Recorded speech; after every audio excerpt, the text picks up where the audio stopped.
Welcome to Heartline, conversations with healthcare changemakers following their heartline. I'm your host, Dr. Andrea Austin. I'm an emergency medicine physician, coach, and educator. I believe that healthcare needs to improve the quality care that patients receive, and that supporting the workers is at the heart of this transformation. I am thrilled today to have Dr. Shikha Jain on the podcast. This has been #goals for me to have you on the podcast for a long time. Welcome. Thank you so much. I'm honored that I'm your #goals and I'm honored to be on the podcast. So thank you so much. It's really amazing to be talking to you. Well, I can see the beautiful Women in Medicine logo behind you. Can you share with us a little bit about your professional mix and, of course, about the Women in Medicine organization?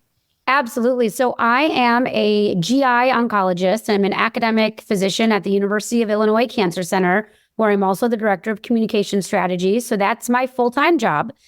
And then I, about 6 years ago, started the Women in Medicine Summit, which is an annual CME conference that happens in Chicago at the Drake Hotel in September. This is our 6th annual year coming up. And then I also founded, during the pandemic, the Women in Medicine nonprofit, which you can see our original logo here. And that nonprofit has leadership programming, allyship programming for male leaders.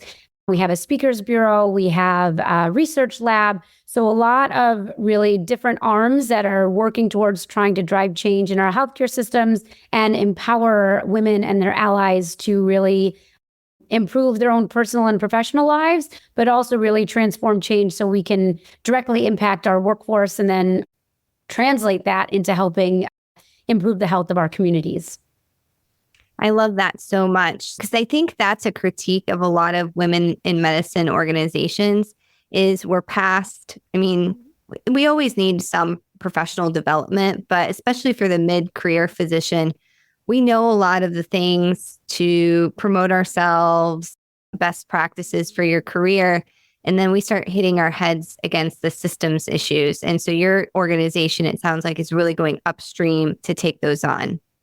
Absolutely. We have some components of, leadership development, negotiation training, all the stuff you don't learn in med school. So we have a component of that, but really we're trying to empower people to take control of their own careers and then take control of the systems within which we work, because none of this change is going to matter if we don't change the systems and the barriers that exist that have caused these problems and challenges. So I always remind people the healthcare system was created when women were not in the workforce. So a lot of the decisions that were not made thinking of the people who were in the workforce itself or who are going to be in the workforce. So we really drive for not just personal and professional development, but also how do we drive systemic change that's sustainable? I love that so much. Well, I want to know a little bit more about you. Why did Shikha become a doctor? I knew I wanted to be a doctor from a very young age. My father, who I talk about all the time, is a vascular surgeon. And when I was little, on the weekends, I would round with him in the hospital. I used to see his patients. His patients would recognize him in the grocery store. And I was always so amazed by the fact that these people had their lives touched by my dad. And in some cases, he even saved their lives, might have saved their foot or, done a carotid endarterectomy where he helped them get better blood flow. For me, it was such a powerful message to see the impact my dad had, not just on the individuals, but also on their entire families. I went through a phase in college where I had a mentor tell me I was really good at party planning and really good at, talking. So maybe I should go into advertising or marketing. So dabbled with that idea for a little bit, but I always came back to medicine because not only do I care a lot about taking care of people and, making the world a better place and helping people, but the science behind it was so fascinating for me, and the physiology and learning about the human body. And so I was able to find a career where it married all of my favorite things: talking to people, helping people, and then using the science and my knowledge to really help drive change and be innovative in the way I'm treating patients. And so for me, healthcare was always, I knew I wanted to do it. My parents always said to me, if you love it, do it. If you don't love it, don't do it, because it's going to take up a lot of your time. It's going to take up a lot of your life. And it's not always easy to go through medical training and become a physician. So think really long and hard about it. And for me, it was a no-brainer. This was the only thing I could have seen myself doing. That's such a great story. And it sounds like to some extent, the party planning and advertising, you weaved it into your career after all.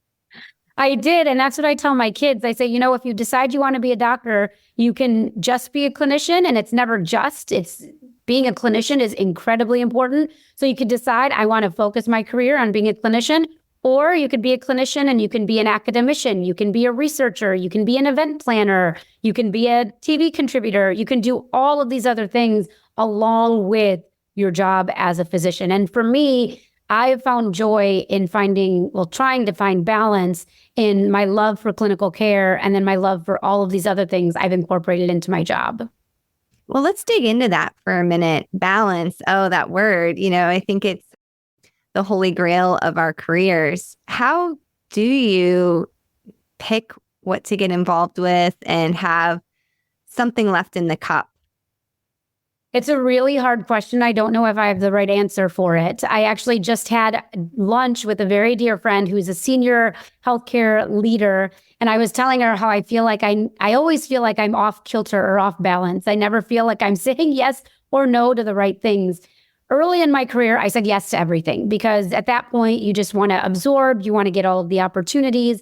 And I think at some point, you have to hit that transition where you think, okay, what can I say yes to and what can I strategically say no to and offer those opportunities to other people? So I often, if there's something that I know I can't do, I will sponsor someone else to do it. And I will say, I can't speak, but let me suggest this amazing other person. And so I don't really know the answer to how you decide. For me, there's a couple of things I think about. So first, before I say yes to anything, I think, okay, if I say yes to this and something else comes along, am I okay having to say no to it? Because I only have a certain number of hours in the day. So that's number one. Number two, is this going to give me joy? Is this something that's going to make me happy? Number three, is it something that's required for my job? If it's required, obviously I can't say no. Number four, is it something that's going to advance my career or advance me in some way? Number five, is it going to advance somebody else in a way? By doing this, am I going to be able to help someone else? And the final and the most important piece is, can I balance this with my other commitments, specifically related to family? Because for me, family is always first. Whatever else I'm doing, my family will always come first. They always have. It's sometimes easy for me to forget that when I'm getting caught up in all the cool things I get to do. But for me, that is the most important part. And sometimes I have to sit down with my partner, with my husband, and say, okay, these are all the things I want to do. How can we balance this in our lives? And what of these things do you think I should say no to? So sometimes I bring in reinforcements and I ask my family how I can help navigate, because the decisions I make directly impact them as well, because it might take me away from home for, a day, a week, hours, who knows how long.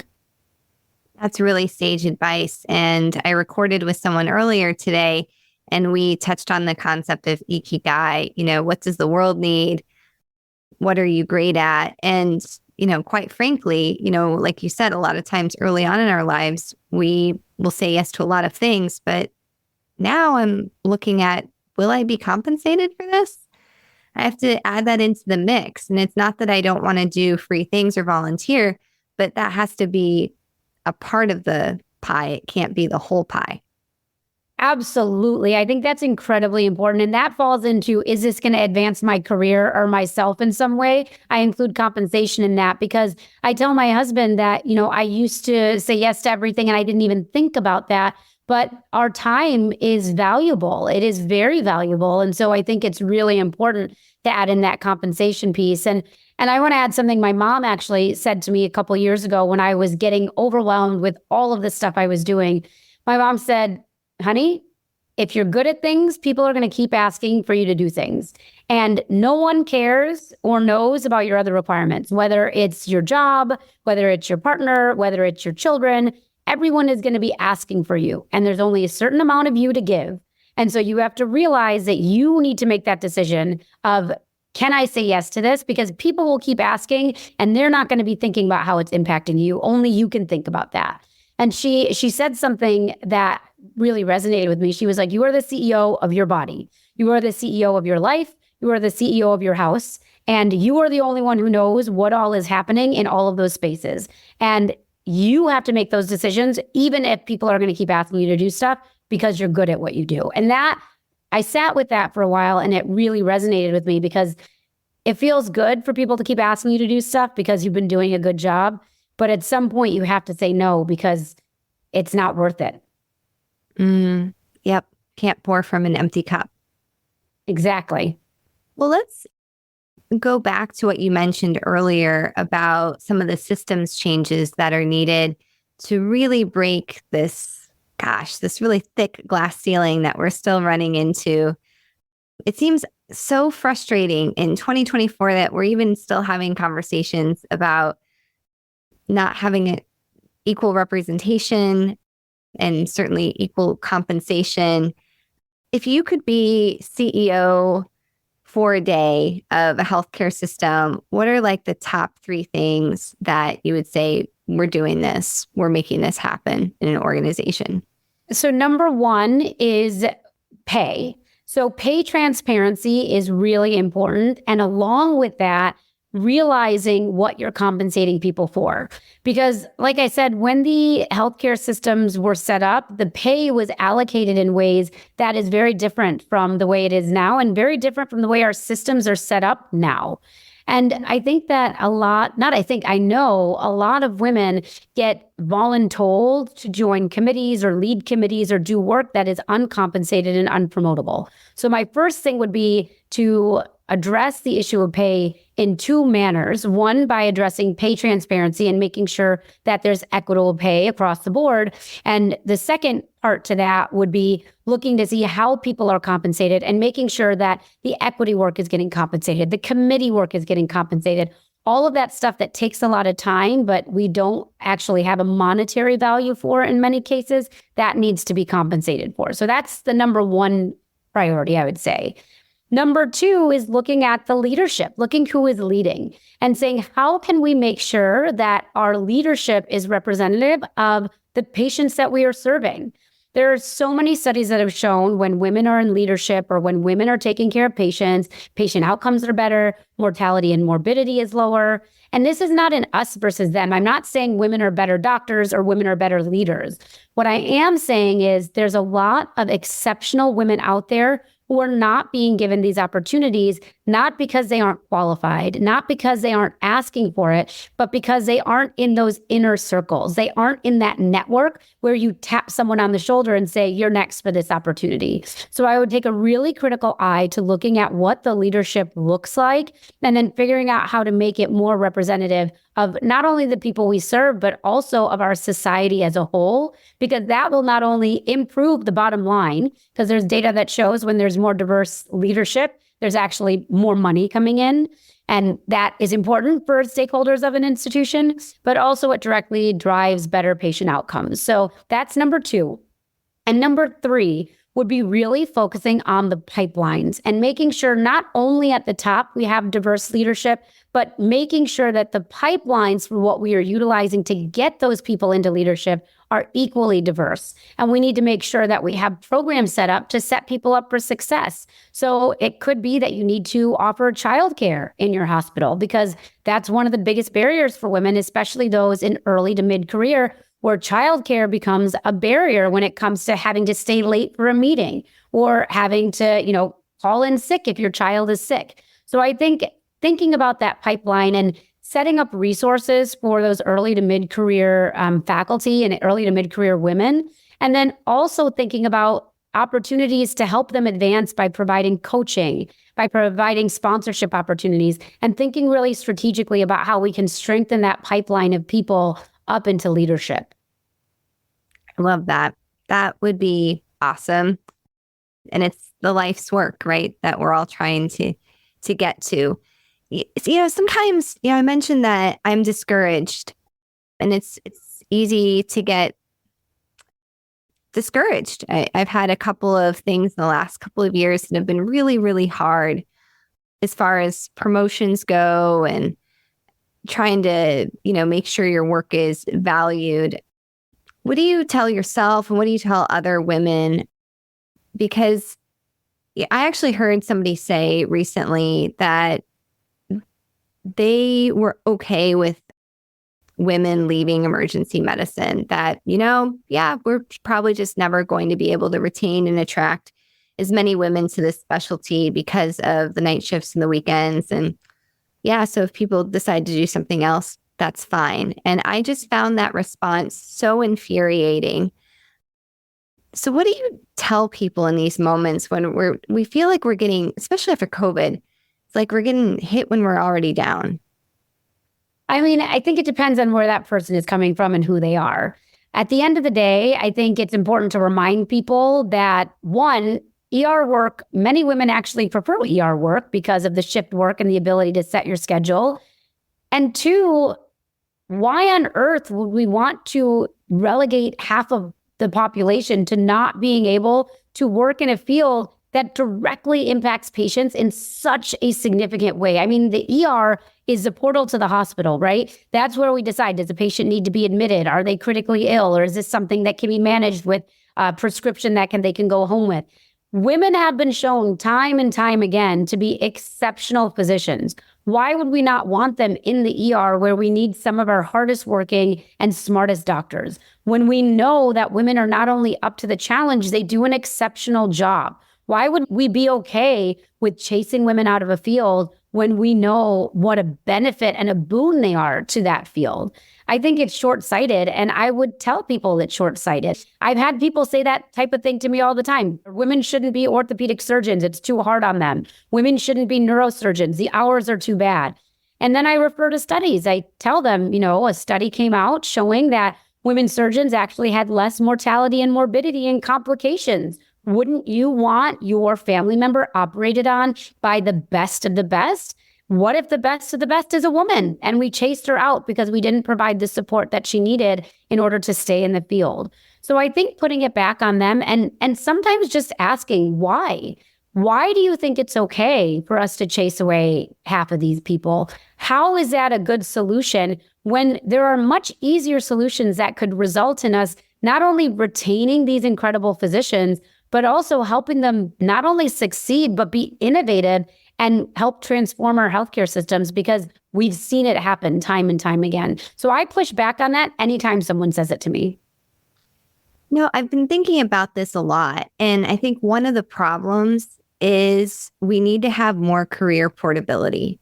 And what I mean by that is it is hard to have childcare at nights and the weekends. So if somebody cannot find childcare on the nights or the weekends, or to an extent that is okay with them, that they're comfortable with, and they do want to do a different type of medicine for a few years, I don't know why we're not more flexible about that. I mean, the need is so high for primary care. And I think an emergency medicine physician can do some primary care. They can do urgent care. And we need to find ways to meet people where they're at if they want to go and have more traditional hours for a few years and have ways to get them back into the system. And, I do simulation and I don't understand, I have a military background.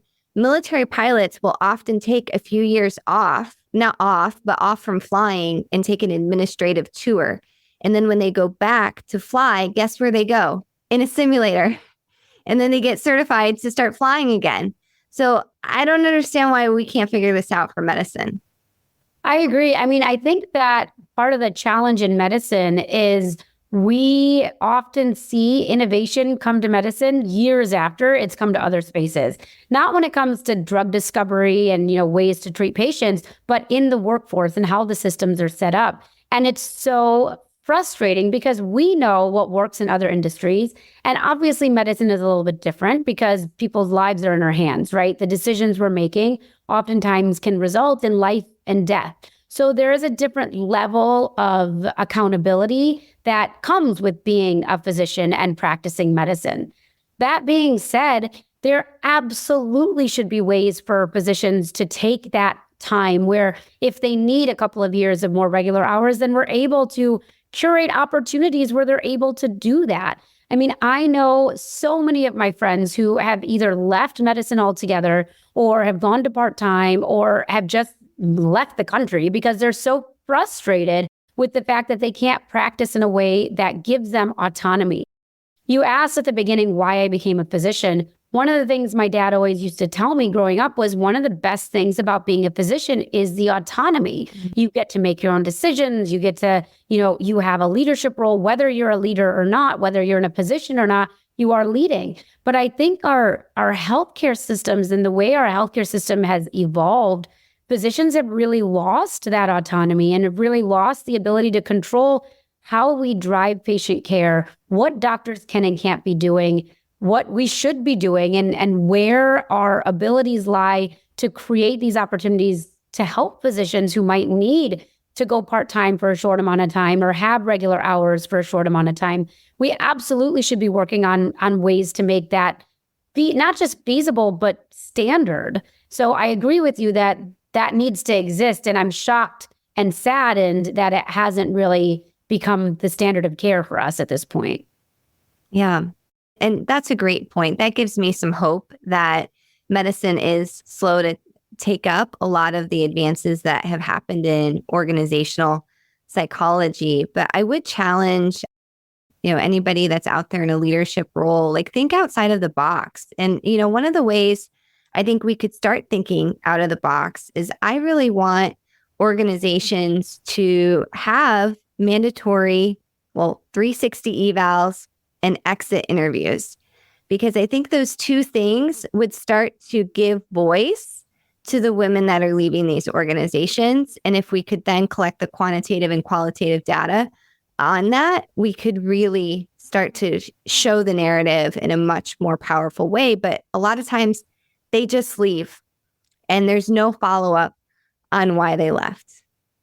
And I'll take it one step further. I think along with those 360s and those exit interviews, not only do we need to be collecting the data, but the institutions that then implement those should have a real plan for what to do when they find the problems that resulted in people leaving. Because what drives me nuts is a lot of these places will do an exit interview or do a 360, but then that information just sits there and no one actually does anything to try to drive change by critically analyzing the information and then figuring out solutions. It's usually what I've seen happen is there's an exit interview, somebody is written off as, oh, these are their complaints, but they're gone now, so it doesn't matter and we don't have to deal with it. And that is what breaks my heart, because we have the data. A lot of these places have the information. They just choose not to use it to drive change.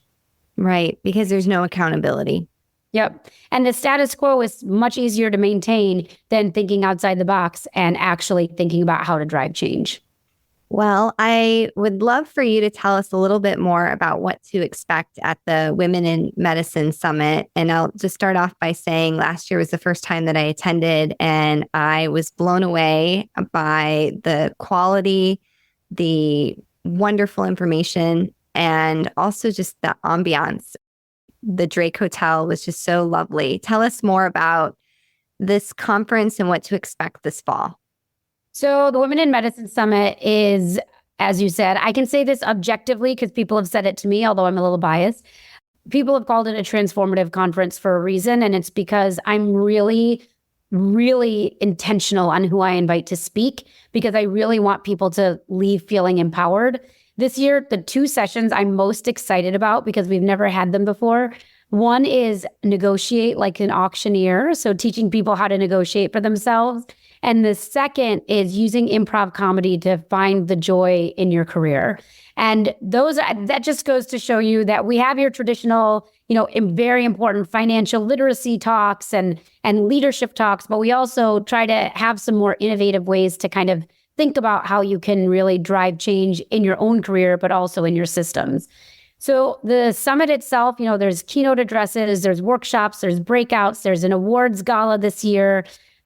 It's really a fun way to get together with 500 of soon to be your closest friends and learn together, create networks and connections. And I think the biggest thing, the ripple effect that I found from the summit is not just the education you get while you're there and the experience and the ambiance, but then also those people that you meet and how those people can transform your lives. Because the more and more I do this, the more I see people who attend the summit and then use those people they've met to help them either find a new job or help them navigate problems that have happened in their own job, because so many of us have had similar challenges. The summit is a place for you to learn and get CME credit, but also a place to find other people who may have gone through what you've gone through and can help you, may know others who can help you find the next step in your career. And honestly, I do the summit every year because I have a lot of fun at it, and I want people to have as much fun as I have. And it really is a fun, enjoyable couple of days. And that will be September 13th through 14th in Chicago at the Drake. And where do they go to register? So you can go to register at womeninmedicinesummit.org. If you have any questions, our email is right there. You can email us. It is pretty simple, and our agenda is up, so you can see some of our speakers this year. We are thrilled. We have Dr. Jen Gunter speaking this year. Dr. Kimberly Manning is coming back this year. We have Dr. Helen Burston and Dr. Jesse Gold. I mean, our speakers are just amazing. Dr. Julie Silver is going to be speaking again this year. She was one of our inaugural keynote speakers back in 2019, so we're really excited to have her back. But yeah, go to womeninmedicinesummit.org. We have a hotel room block at the Drake, so get those before they sell out. And yeah, we just can't wait to see another amazing turnout this year. And we probably will sell out, so I recommend buying your tickets early. Yes, please. I'll be there, and I'm thrilled that I'll be signing copies of my book at the summit. So we want you there. And then I've also heard that you've got a river cruise coming up. Tell us about that. We do. So in March, last week of March in 2025, we are hosting a Women in Medicine retreat, which is a cruise CME again in the south of France. And the entire ship is reserved for just us and our friends and partners. So it's not only for people who identify as women, people of all genders are welcome, but the entire ship is reserved just for us. So highly recommend you come on that cruise. Dr. Kimberly Manning is speaking. Retired Lieutenant General Mark Hertling, who is phenomenal, is actually doing a mini leadership course there. So you'll have 3 different sessions of how to lead effectively. And the entire ship, like I said, it's reserved for us. And there'll be excursions. There'll be wine tasting if you're interested.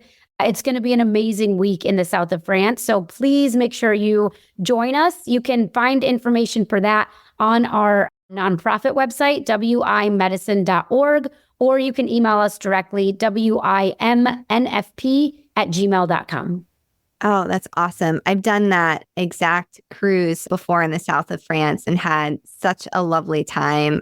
So that's going to be beautiful. So what keeps you going doing this advocacy work? Because it really is a marathon. It is, and it can be very exhausting. So a lot of things keep me going. Honestly, the main thing that keeps me going, it's people reaching out and telling me how the stuff that I've done has made an impact. People reaching out saying, your programming changed my career, changed my life, changed my trajectory. Medical students, so we have med students who volunteer at the summit every year, and they then, if they're interested, they have the opportunity to continue volunteering throughout the year. I have learned so much from these medical students, and when they express any appreciation for, we help them get into a residency spot, we help them publish a paper, we help them find their own voice. One of my students who has been with us for a couple of years wrote this incredible post on Facebook and Twitter, or X, or whatever you're calling it these days, about how the Women in Medicine organization and the Women in Medicine Summit helped her find her voice and helped her realize her power as a woman medical student and now a woman physician in ways that she never thought were possible. So for me, the things that drive me are knowing that the work we're doing, as hard as it is and as much effort and time it takes, it's driving change, and it's changing people's lives one at a time. And my hope is that's driving change in a bigger way. And by the time my children decide if they want to be doctors or not, hopefully we'll be having different conversations, and we'll be talking about how these types of programs and many others out there have really driven change in our systems, and our conversations have changed to different challenges we're now facing. But my hope is that these seeds we're planting are going to continue to grow, and I will continue to see transformations in our healthcare systems and in our country. Absolutely. Well, I can't think of a better way to wrap up than that. That is truly an inspiration that we can go forth into the world and continue to each find our own ikigai about how to keep addressing these different challenges. How can our guests connect with you? I know you're wonderful to follow on social media. How can they connect? So the easiest way, you can follow me on Twitter/X or LinkedIn or Instagram or Facebook. It's the same handle across the board. It's Shikha Jain MD. So you can follow me there. If you want to email me, you can email me shikhajainmd@gmail.com. If you want to check out my website, it's Shikha Jain MD again. So I try to keep it simple for people. But yeah, reach out in any capacity. I'd be happy to talk to you. Or if you're interested in learning more about the summit, or if you have a company that's interested in sponsoring at the summit, we have great partners and collaborators. So open to people connecting with me in any way they can. I love that. That's so generous. Thank you very much, Dr. Jain. I can't wait to have you back on the podcast again to keep us updated on the wonderful work at the Women in Medicine organization. Thanks so much for having me. And I can't wait to get a signed copy of your book at the summit this September. Thank you. Thanks for listening to Heartline, conversations with healthcare changemakers following their heartlines. I'd so appreciate it if you could take a quick moment and hit the like button and also the subscribe button that you'll find within your podcast app or platform that you're listening on. It also really helps if you can leave a review. I would certainly appreciate a 5-star review and a few comments about what you liked about this podcast. Don't forget, you can also forward this to people in your network. People love getting new podcasts and changing up what they're listening to. So sending a podcast to a friend or colleague, or even to start a conversation about a change that needs to happen in your organization, is a great way to be a change maker. This podcast represents the views of the host and guests. It does not represent the views of any entity we work for or with. It is also for informational use only and does not replace any professional advice, including medical or psychological. If you are interested in unlocking your true potential, reach out to me. If you're an organization interested in supporting the well-being of your people, I'd love to connect on innovative solutions. Schedule a strategy session at AndreaAustinMD.com. Sound editing services are provided by Better Podcasting Services, and you can find their website at betterpodcastingservices.com. And I'd also like to thank our future Dr. Caitlin Din, who is the production assistant for this podcast.